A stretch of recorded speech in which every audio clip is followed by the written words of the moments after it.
जब Paul Collingwood की captaincy में पहली बार इंग्लैंड ने 2010 का टी20 वर्ल्ड कप जीता था तो उस वक्त हर क्रिकेट फैन के मन में एक बात तो पक्का आई थी, क्या हुआ जो हमारी टीम नहीं जीती। कम से कम क्रिकेट पैदा करने वाला देश एक वर्ल्ड कप तो जीता। हो सकता है हमारी ये थ्योरी आपको बस हाइपोथेटिकल लग रही हो, मगर उस दौर में माहौल कुछ ऐसा ही था, क्योंकि जिस देश को इंटरनेशनल क्रिकेट शुरू किए हुए 140 साल होने वाले थे, जिस देश ने वनडे वर्ल्ड कप की नींव रखी थी, जिस देश का दबदबा मैदान में और मैदान के बाहर हर जगह था, उसके लिए इतने लंबे दौर तक एक भी वर्ल्ड कप या चैंपियंस ट्रॉफी यानी एक भी आईसीसी ट्रॉफी ना जीत पाना कलंक जैसा था। वो कलंक जो पॉल कॉलिंगवुड की कप्तानी में धुला। लेकिन अगले साल 2011 वनडे वर्ल्ड कप, 2012 टी20 वर्ल्ड कप, 2013 चैंपियंस ट्रॉफी, 2014 फिर से टी20 वर्ल्ड कप में इंग्लैंड का रंग फीका रहा। हालांकि अगले साल 2015 में होने वाले वर्ल्ड कप में इंग्लैंड से काफी उम्मीदें थी इतिहास बदलने की। ऐसे में भी अगर इतना हिस्टोरिकल और उम्मीदों का बैगेज रखने वाली टीम क्वार्टर फाइनल्स तक में क्वालिफाई न कर पाए तो नाक कटने जैसा एहसास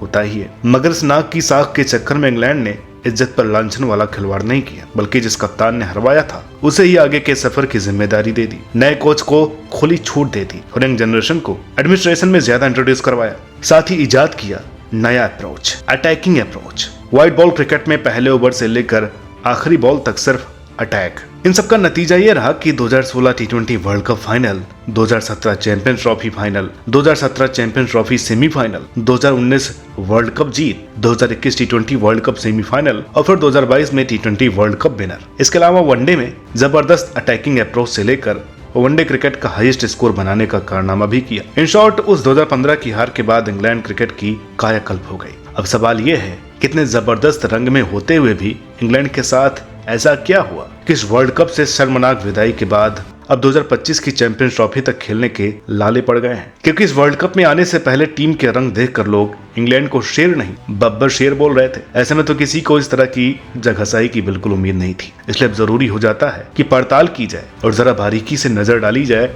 इंग्लिश टीम के इस बेहद ही खराब और शर्मनाक खेल की वजहों के ऊपर। क्योंकि जब हमने रिसर्च की तो कई बातों में फैक्ट्स को स्टेट्स ने प्रूव किया। इसलिए हम उन टॉप 5 थ्योरीज को ही यहाँ रख रहे हैं जिनसे जुड़े पुख्ता आंकड़े हमारे पिटारे में हैं। तो चलिए जरा इंग्लैंड की इस खस्ता हालत की केस स्टडीज शुरू करते हैं।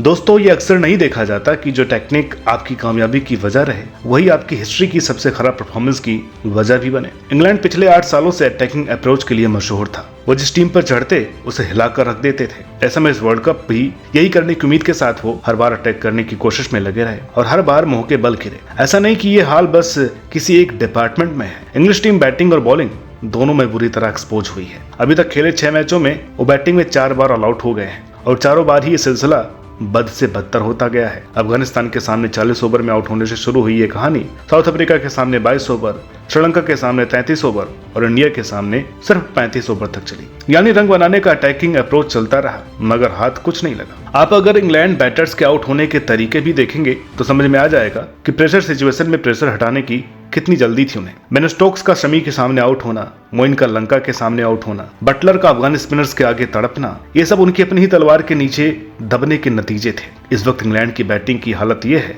कि इस वर्ल्ड कप में उनकी टॉप 10 रन बनाने की लिस्ट में मार्क वुड 85 रनों के साथ Stokes, Moeen Ali, Voges, Livingstone जैसे दिग्गजों से ऊपर है। अच्छा, यह हाल सिर्फ बैटिंग में ही नहीं है, बॉलिंग में भी इंग्लिश टीम हर बार एक्स्ट्रा अटैकिंग होने की अप्रोच के साथ गई। उन्होंने शुरू में विकेट लेकर बीच में डेंट लेने की स्ट्रेटजी के साथ 4 पेसर्स से कैंपेन शुरू किया। ये प्लान बुरी तरह फ्लॉप रहा, लेकिन इंग्लैंड ने न तो जल्दी से इस कमी पर विचार किया और न ही कुछ प्लान्स बनाए। एग्जाम्पल के तौर पर जब अफगानिस्तान से पिटाई हो रही थी, अटैक करके विकेट लेने की आस में पेसर्स के साथ लगे रहे, बल्कि स्पिनर्स की मदद से गेम स्लो करके इनाम हासिल हो सकता था। ये उस मैच में आगे चलकर समझ में भी आया। इसके अलावा इंग्लिश टीम अपने ऑलराउंडर्स वाले प्लान पर पहुंचते पहुंचते भी लेट हो गई। इसलिए उनका एक्स्ट्रा अटैकिंग अप्रोच और उस पर टिके रहना हमें एक बड़ी वजह लग रहा है इंग्लिश टीम के खराब खेल का।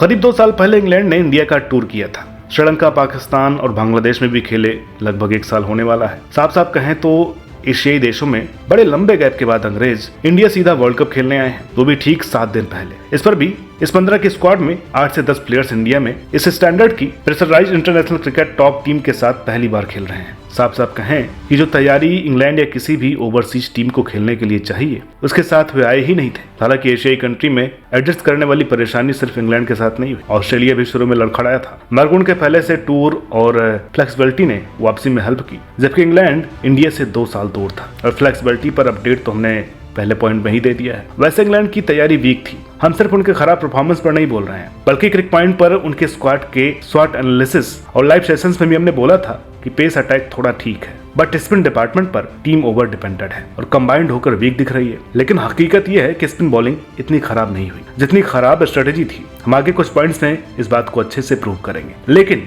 अभी पिच इन प्ले के कॉन्टेस्ट में बात करें तो उन्हें समझ में ही नहीं आया कि पहले किस पिच पर क्या करना ठीक रहेगा। जैसे साउथ अफ्रीका और अफगानिस्तान दोनों ही बार ये टॉस जीते और बुलावा दे बैठे सामने वाली टीम को, पता होते हुए भी कि साउथ अफ्रीका चेज करते वक्त प्रेशर में रहती है और अफगानिस्तान का रिकॉर्ड चेज में कुछ जादुई नहीं है। तो भी उन्होंने अपने बॉलर्स को पहले जिम्मेदारी दी और बैटर्स को बिखरने की सिचुएशन में ले आए। पिच वाली कंफ्यूजन टीम सिलेक्शन में भी दिखी। जिन पिचों पर 4 पेसर से काम चल रहा था, स्कीम वहां तो ठीक थी, लेकिन जहां स्पिन मजबूत करनी थी वहां भी इसी स्कीम पर चले और नुकसान में रहे। बाकी इस पॉइंट का जो टाइटल है, oh my God pitch in play, इसका इंग्लिश हिस्ट्री में एक अलग महत्व है। दरअसल ये वो लाइन है जो अक्सर ओवरसीज की टीमें एशियाई देशों में आकर बोलती हैं। इंग्लैंड खासकर स्पिन को हाथ से पड़ता नहीं है, इसलिए पिच पर निर्भर रहता है और जैसे ही पिच थोड़ी से मूड में आती है ये बिखर जाते हैं। फिर ऐसे बिखरते हैं कि वर्ल्ड कप हिस्ट्री के वर्स्ट डिफेंडिंग चैंपियन बनते हैं। जैसा हमने पॉइंट नंबर 1 और 2 में बोला था कि स्ट्रेटेजी पॉइंट से इंग्लिश टीम काफी लैग करती नजर आई।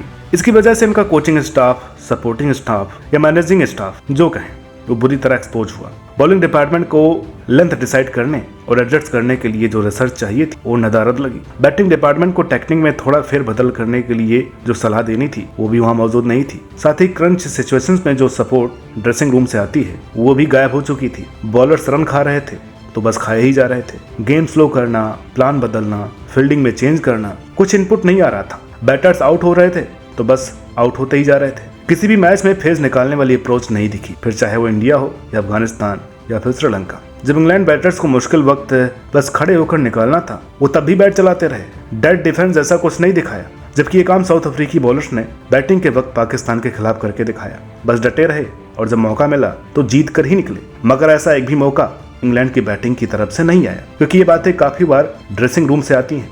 इसलिए हमें ये कमी स्टाफ की लगी। सपोर्टिंग स्टाफ की एक और बड़ी कमी हमें ये भी लगी कि आधे से ज्यादा इंग्लिश प्लेयर्स गर्मी से जूझते नजर आए। हालांकि इसमें प्लेयर्स और स्टाफ दोनों का बराबर हाथ है, लेकिन जब कुछ लोगों की ड्यूटी सिर्फ मैनेज करने वाली हो और तब भी चीजें अच्छे से मैनेज ना हो तो सवाल तो बनते हैं। बाकी इन सब पॉइंट्स को प्रूव करने के लिए मैं आपको कोच मैथ्यू मोड का एक स्टेटमेंट बताता हूँ। हमें नहीं पता था कि चैंपियंस ट्रॉफी में एंट्री वर्ल्ड कप पर डिपेंडेंट है। जी हाँ, सही सुना आपने। Well, the ICC do change the rules quite a bit with qualification, and to be honest, I don't think it would affect in any way the way we've played in this tournament, so it's not a big deal.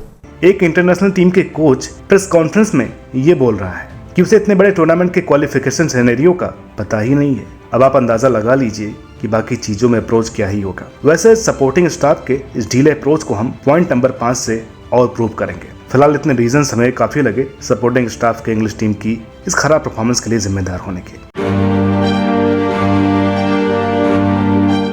बतौर cricket lover और एक पुराने content creator होने के नाते हमने चौथे point को इस टाइटल के थ्रू रखने की कोशिश की है, जिसके पीछे रीजन सिर्फ मुश्किल बात को आसान अंदाज में रखना है, न कि किसी प्लेयर या टीम को ठेस पहुंचाना। क्योंकि हम आपसे जुड़े हैं और आप तक हार्श लैंग्वेज या चीजें न पहुंचाना हमारी जिम्मेदारी है। इसलिए बातें क्लियर रखना और जस्टिफाई करना जरूरी है। अब आप जरा सोचिए, एक छोटे से कमरे से चलने वाले चैनल से जुड़े लोगों पर इतनी रिस्पॉन्सिबिलिटी है तो एक पूरे देश को रिप्रेजेंट करने वालों पर जिम्मेदारियों का कितना बोझ होगा। यही वजह है कि हमने सपोर्ट स्टाफ को आड़े हाथ लिया है और अब बारी है लीडर्स की। अक्सर देखा गया है कि टीम गेम में अगर लीडर्स मजबूत ना हो तो बड़े बड़े प्लेयर्स होते हुए भी हाथ खाली रहते हैं। पिछले दशक में गेल, पोलार्ड, ब्रावो, सैमी, नारायण जैसे दर्जन भर खिलाड़ियों के होते हुए भी कैरिबियाई टीम की खस्ता हालत इसका बेस्ट एग्जाम्पल है। कुछ ऐसा ही दिख रहा है इस इंग्लिश टीम में भी, जहाँ कोच कुछ और कह रहे हैं, कप्तान साहब कुछ और कह रहे हैं। हालांकि दोनों ही प्रूवन लीडर हैं। बटलर जहां अपनी कप्तानी में इंग्लिश समेत कई फ्रेंचाइज टीमों को चैंपियन बना चुके हैं, वहीं मैथ्यू मोड का बतौर coach English women's cricket team में जादुई कंट्रीब्यूशन है।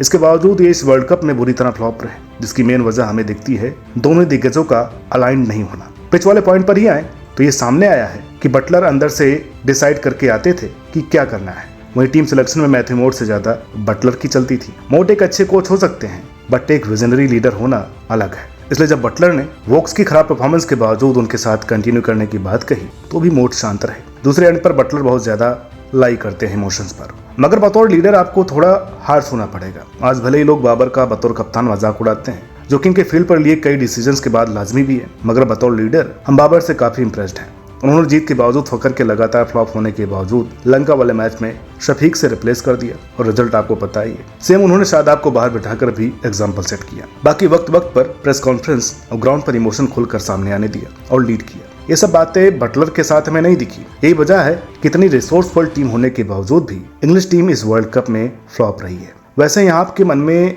सवाल आ रहा होगा कि लगभग यही सेम टीम पिछले साल इन्हीं दिनों में ऑस्ट्रेलिया में T20 वर्ल्ड कप जीत करके आई थी, तो बटलर इतने खराब लीडर कैसे हो गए? तो चलिए इस सवाल का जवाब और अभी तक बताए गए सभी पॉइंट्स में छूटे सब पॉइंट्स को कवर करते हैं हमारे अगले और लास्ट पॉइंट में। बतौर फैन ये स्टेटमेंट पढ़ने में थोड़ा अजीब लगेगा, लेकिन इंटरनेशनल क्रिकेट की इस दौर की सबसे अनुभवी टीम के लिए ये बात सही साबित हो रही है। अब ऐसा हम क्यों बोल रहे हैं? इसे स्टैट्स की आंखों से देखते हैं। शुरुआत बहुत दूर न जाते हुए पिछले साल से ही करते हैं और तुलना करके चलते हैं दो टीमों की। वो दो टीम जो इस वर्ल्ड कप में बिल्कुल अपोजिट इमेज के साथ आई थी। एक टीम जो डिफेंडिंग चैंपियन थी और इस बार की फेवरेट्स थी यानी इंग्लैंड। दूसरी टीम जो कई सालों से फ्लॉप चल रही थी और फेवरेट्स तो क्या कॉम्पिटिटर भी काउंट नहीं हो रही थी, यानी साउथ अफ्रीका। इन दोनों ही टीमों ने पिछले साल सिर्फ 16 वनडे मैच खेले थे, लेकिन अंतर आता है प्लेयर्स के खेलने पर। वर्ल्ड कप वाली स्क्वाड के साथ साउथ अफ्रीका के 8 प्लेयर 10 से ज्यादा मैच खेले, जबकि इंग्लैंड के ऐसे प्लेयर्स सिर्फ 4 हैं। इतना ही नहीं, Joe Root, Ben Stokes, Liam Livingstone, Jonny Bairstow और मार्क वुड जैसे प्लेयर्स पिछले एक साल में कोई भी मैच नहीं खेले थे और अटकिंसन सिर्फ 2 बार ब्लू जर्सी में नजर आए थे। हमारा मानना है यही इंग्लैंड से गलती हुई।